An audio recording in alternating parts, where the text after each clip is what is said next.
I had no idea things would escalate so quickly. It all started with a simple letter, one I never expected to find in my mailbox. The moment I saw the HOA logo on the envelope, I felt a jolt in my stomach. I didn't belong to any HOA.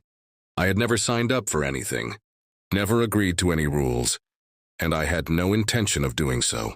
I had lived on this land for over 20 years without any issues. So why was I suddenly receiving a notice from a homeowners association that didn't even have jurisdiction over my property? I opened the letter and my frustration grew as I read. "Dear homeowner," it began, "as part of the HOA community, your property is subject to community standards and regulations.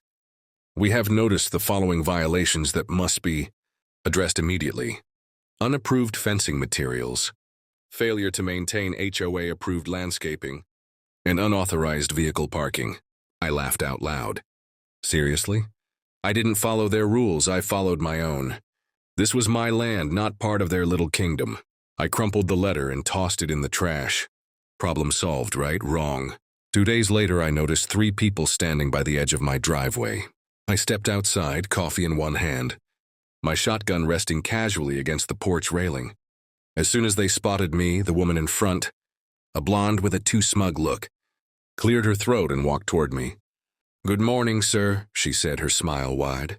"I'm Victoria Langley, president of the HOA. We're just here to do a quick property evaluation." I blinked. "What?" Victoria beamed. "Now that your property is officially within HOA boundaries, we need to ensure it meets community standards." I raised an eyebrow. "Within HOA boundaries? Since when?" She smiled, clearly pleased with herself. "We voted last month to incorporate this section of the neighborhood into the HOA. It's really a great opportunity to—" I held up a hand. "Let me stop you right there. This isn't up for debate. My land isn't part of your HOA. I never signed anything." Her smile faltered. "Well, unfortunately, the board has already decided." I cut her off, shaking my head. "Lady, you can't just vote to take someone's land." The man beside her, the skinny one, looked at me nervously. "Well, technically, the HOA has jurisdiction over all properties within the community boundary." I leaned in. "And technically, you're trespassing on private property." Victoria's face twitched. "I don't think you understand how this works," she said, folding her arms. "We have the authority to enforce community regulations." I pointed to my mailbox. "You see that address? Does it say HOA anywhere?" Silence. I pointed to my gate. "See that no trespassing sign? That applies to all of you." More silence. Then Victoria let out a dramatic sigh. "Mr. Holloway, we want to work with you," she said, forcing a smile. "But if you refuse to comply, the HOA will take legal action." I grinned. "Good. Can't wait to see how that works out for you." Victoria's eye twitched. She turned to the clipboard crew. "Let's go for now." They left, whispering among themselves, casting furtive glances back at me as if I were some dangerous outlaw. I shook my head, took another sip of coffee, and went inside.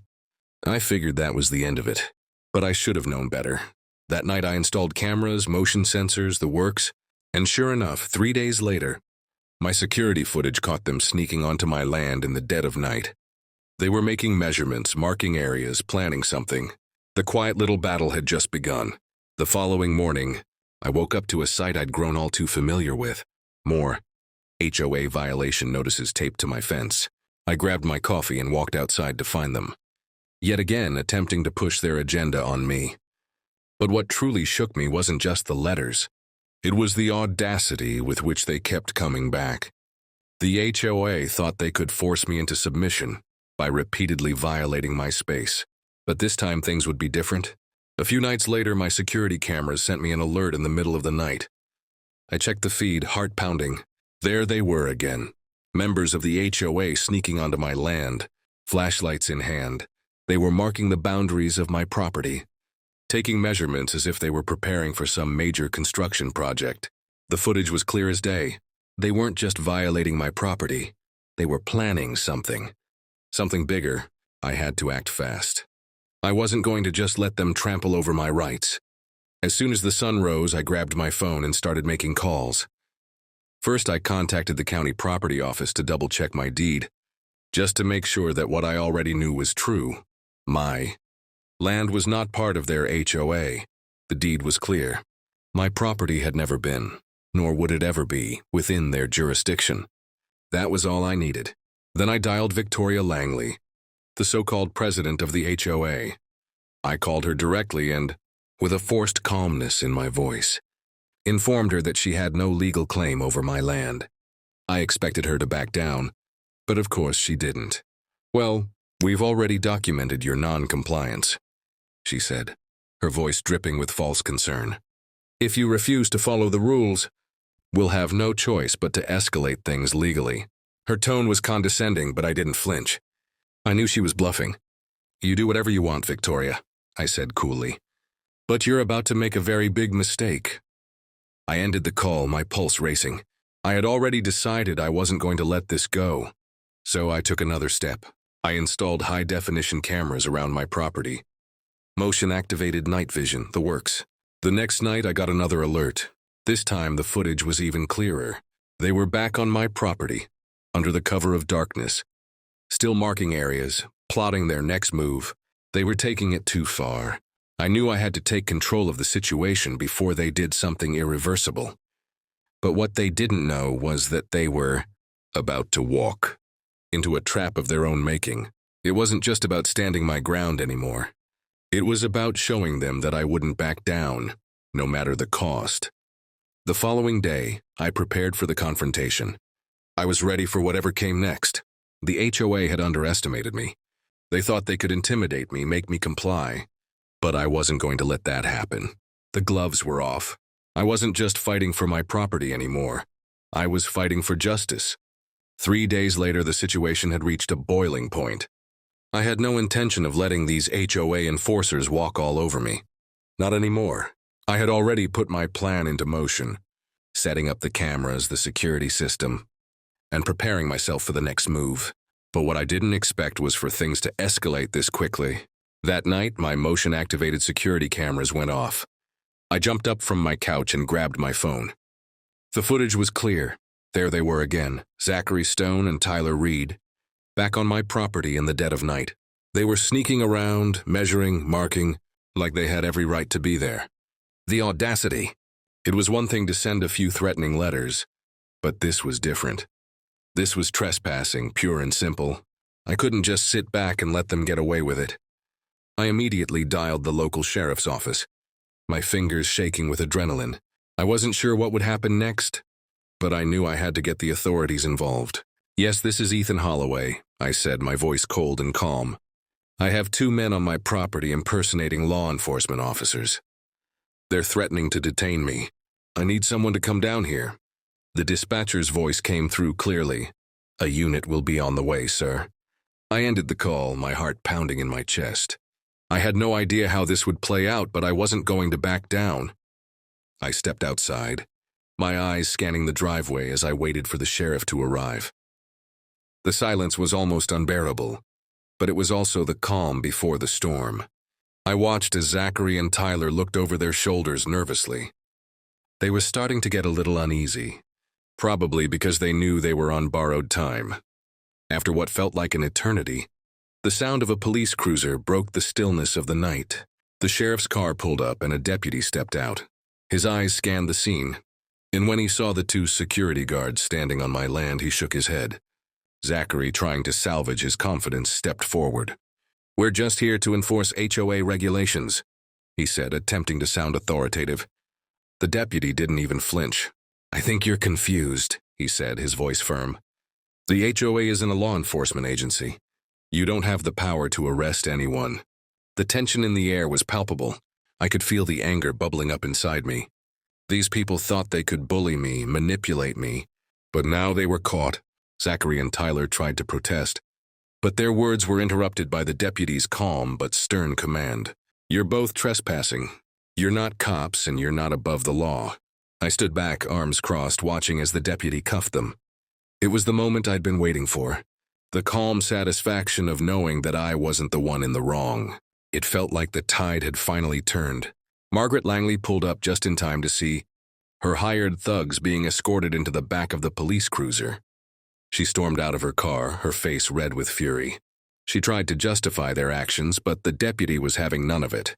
"You're just as guilty as they are," he said, his voice dripping with disdain. I couldn't help but smile. The wheels of justice were finally turning in my favor. Margaret's smugness quickly turned to frustration, and I knew it was only a matter of time before everything she had worked for came crumbling down. The next day, the tension only escalated. I wasn't sure what was coming next, but I could feel it in the pit of my stomach. Things were about to get worse. It was no longer just about the HOA's ridiculous letters or their attempts to intimidate me. No, now they were crossing a line. I was sitting on my porch, enjoying a rare moment of calm with a cup of coffee in hand when I saw them again. Victoria Langley's henchmen, Zachary Stone and Tyler Reed, were standing at the edge of my driveway, looking around, acting as if they owned the place. They were wearing tactical vests with HOA security enforcement written across the back, like they were some kind of real law enforcement officers. The sight of them was infuriating. I knew exactly what they were here for. They had come to harass me again, to try and force me into complying with their illegal demands. They thought they could intimidate me, make me afraid to stand up for my property. They were wrong. As I watched them from the porch, I could feel the anger rising within me. I had had enough of this. I wasn't going to let these fake enforcers ruin my life. This wasn't just about property.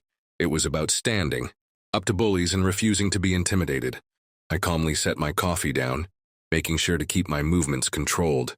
This wasn't the time to lose my cool. I grabbed my phone, dialed the sheriff's office, and spoke with a sense of quiet determination. "Yes, I have 2 men on my property impersonating law enforcement and threatening to detain me. I need an officer to come down here right away." The dispatcher's voice on the other end was calm, assuring me that a unit was on the way. I hung up and stepped back outside, my eyes narrowing as I watched Zachary and Tyler getting closer. They were fully aware that they were trespassing, but their arrogance made it seem like they thought they could do whatever they wanted. It wasn't long before the sound of a police siren broke the tension in the air. I could feel the shift. This time the tables were turning. The sheriff's car pulled up with the siren blaring, and a deputy stepped out of the vehicle, his eyes scanning the scene. It was clear that he had no patience for these kinds of charades. Zachary tried to step forward, his chest puffed out as if he were still in control. "We're here to enforce HOA regulations," he said, his voice trembling ever so slightly. The deputy didn't even blink. "The HOA isn't a law enforcement agency. You don't have the authority to arrest anyone." His tone was sharp, and there was no mistaking his displeasure with the situation. Zachary and Tyler exchanged uneasy glances. They were starting to realize they were in way over their heads. The deputy stood tall, his hands on his hips, exuding confidence. "You're trespassing," he said, "and you're impersonating law enforcement. You need to leave now or I'll arrest you." I stood back, watching the whole thing unfold with a sense of satisfaction. The sheer look of panic on their faces was priceless. They had thought they could get away with this, but now they were caught. Victoria Langley's fake enforcers were about to face the consequences of their actions. The deputy stepped forward, reaching for his cuffs. "You two are under arrest for impersonating officers and trespassing." I couldn't help but smile. This was it. They had pushed me too far, and now they were paying the price. As they were cuffed and led to the police car, I watched, knowing that this was only the beginning of their downfall. This wasn't just about the law. It was about showing them that they couldn't mess with me. The following morning, I had to deal with the aftermath. The arrest of Zachary Stone and Tyler Reed had thrown Victoria Langley and the HOA off balance, but I knew they wouldn't back down that easily. The next chapter was already unfolding before me. It was time to see what kind of retaliation they would come up with, and I had a feeling it wasn't going to be pretty. I hadn't even finished my coffee when I saw the familiar sight of Victoria pulling into my driveway. She got out of her car looking furious. The moment she stepped onto my property, her anger was palpable. She had already lost 2 of her enforcers to the sheriff's office, and now she was here to finish what she started. Victoria marched up to my porch, her face twisted in a mix of rage and desperation. "You think this is over, Ethan?" She spat, her voice trembling. "You're going to regret this. The HOA won't just let this slide." I stood up slowly, my eyes never leaving hers. "I've told you before, Victoria. This land is mine. You have no jurisdiction here. You've overplayed your hand and now you're paying the price." She shook her head, a sneer spreading across her face. "You're a fool," she said through clenched teeth. "We're suing you. You're a public nuisance. You've caused chaos in the community, and we're going to make sure you pay for it." I felt the familiar surge of frustration rising within me, but I kept my composure. This was just another empty threat, another attempt to intimidate me. The HOA had no case. I knew it, and so did Victoria. But she was too far gone to back down now. "Go ahead," I said, my voice cold. "Sue me, but you won't win." "Not this time." Victoria didn't respond. Instead, she turned on her heel and stormed off, slamming the door of her car behind her. I knew this wasn't the last I'd see of her, but as I watched her leave, I felt a sense of satisfaction. I wasn't going to let her or the HOA push me around any longer. Later that afternoon, I received a letter in the mail, another lawsuit, from the HOA, but this one was different. It was more than just a piece of paper. It was their final attempt to take control, to force me to comply. They were demanding that I allow them to annex my property into their community and adhere to their rules. The nerve of these people. They thought they could just take my land with a simple lawsuit. I didn't waste any time. I called my lawyer, Rich, a bulldog who had handled property disputes for years. As soon as he read the lawsuit, I could hear the grin in his voice. "This is going to be fun," he said. "We'll take this to court and we'll bury them." Rich was right. I wasn't going to back down. I wasn't going to let Victoria Langley or the HOA destroy everything I had worked for. I knew it would be a long, hard fight, but I was ready for it. It was time to make sure the HOA learned a lesson they'd never forget. As the lawsuit from Victoria Langley and the HOA made its way to court, I couldn't help but feel a sense of anticipation building inside me. This wasn't just a legal battle anymore, it was personal. Victoria had pushed me too far, and now I was determined to make sure she and her HOA board members paid the price. I had already won the first round when they had sent fake officers to intimidate me. And now, it was time to finish this once and for all. The day of the court hearing arrived, and I walked into the courtroom with a confidence that came from knowing I was right. Victoria was sitting at the plaintiff's table, her face a mask of frustration. She had thought she could bully me into submission, but I wasn't going to let her or her petty HOA win. I sat down at my lawyer Rich's side. He had been a bulldog in the legal world for years, and I could see from the glint in his eye that he was just as eager as I was to bury Victoria and the HOA for good. The judge entered the courtroom, a no-nonsense woman who had probably dealt with more HOA disputes than she cared to remember. She glanced over the case files and gave a deep sigh before looking at Victoria. "Let's get this over with," she said, her voice firm. Victoria's lawyer stood up first, attempting to build his case with exaggerated claims of how I had violated HOA regulations and disrupted the neighborhood. He presented their case like it was an open and shut deal. "Your Honor, Mr. Holloway has caused a great disturbance in our community. He refuses to comply with the rules and has repeatedly ignored our attempts to resolve the situation. The HOA demands that his property be forcibly annexed into our jurisdiction to ensure order is restored." I could feel the anger rising in my chest, but I kept it in check. This was my moment, the one where I would show everyone just how far the HOA had overstepped their bounds. I stood up, my hand steady as I slid a stack of documents across the table to the judge. "Your Honor," I began, "here's the proof that my property is not, and never has been, part of the HOA. The deed clearly states that my land is separate, and I also have a certified zoning map from the county to confirm it." Victoria's lawyer frowned, clearly unprepared for this. He quickly tried to shift his argument, but I could see the cracks forming. The judge glanced at the documents, then back at me. She turned to Victoria with a raised eyebrow.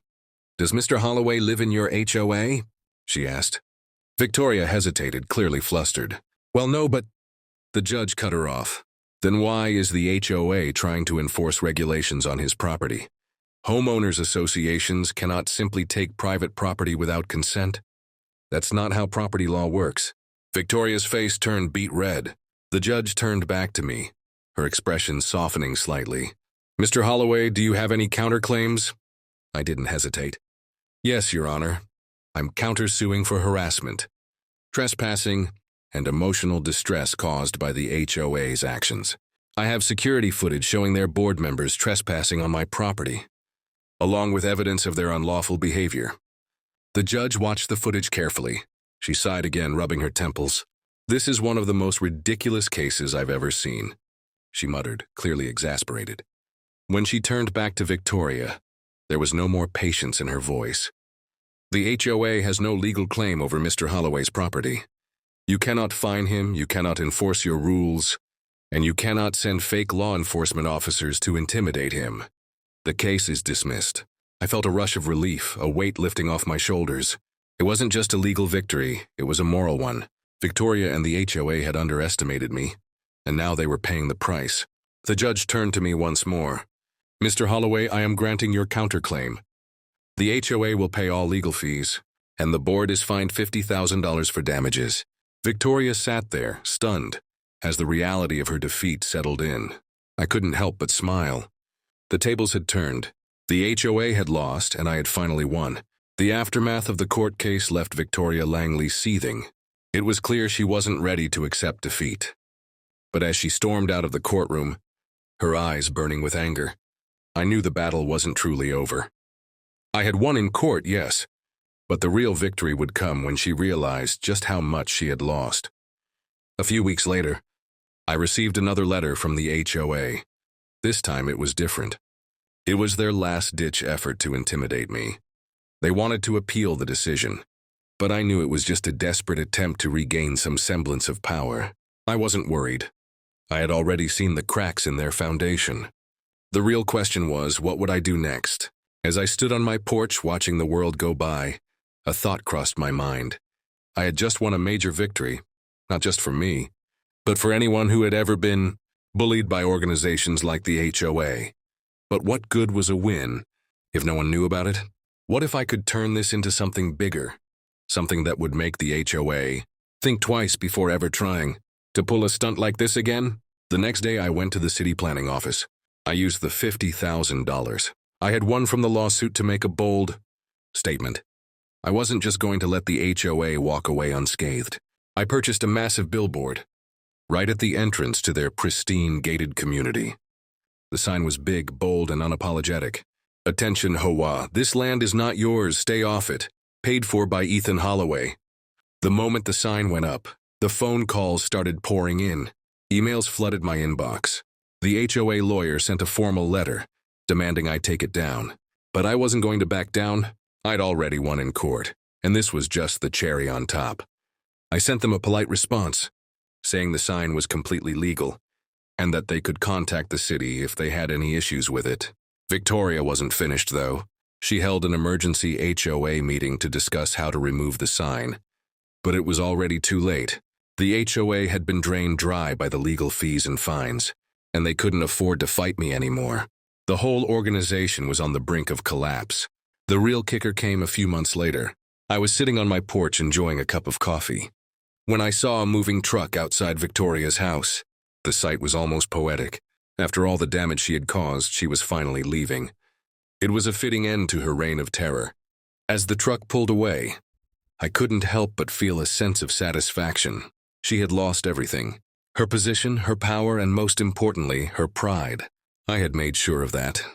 Victoria Langley was gone, and the HOA, once a force of intimidation, was crumbling under the weight of its own arrogance. I had won not just for me, but for every homeowner who had ever been bullied by an organization like that. As I sat there, watching the moving truck disappear down the road, I knew that the HOA had learned a lesson they would never forget. My land, my rules. And now the HOA was nothing but a distant memory.